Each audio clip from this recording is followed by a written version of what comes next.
తెలుగు రాష్ట్రాల్లో betting apps వ్యవహారం ఎంతవరకు వచ్చింది? దర్యాప్తు నత్తనడకగా సాగుతోంది. మొదట్లో హడావిడి చేసిన పోలీసులు ఎందుకు సైలెంట్ అయ్యారు? బడాబాబులు ఒత్తిడి తెచ్చారా? నోటీసులు అందుకున్న వ్యక్తులు అందుబాటులో లేరా?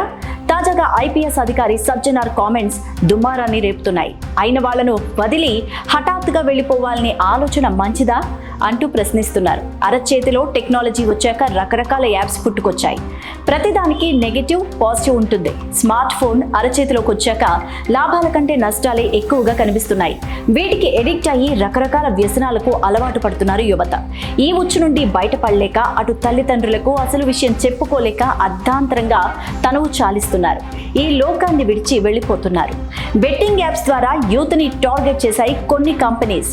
దీని వెనుక కర్త, కర్మ, క్రియ ఎవరు అనేది తెలియదు. కేవలం బ్రాండ్ పేరుతో సెలబ్రిటీస్ ద్వారా ప్రమోట్ చేయిస్తున్నారు.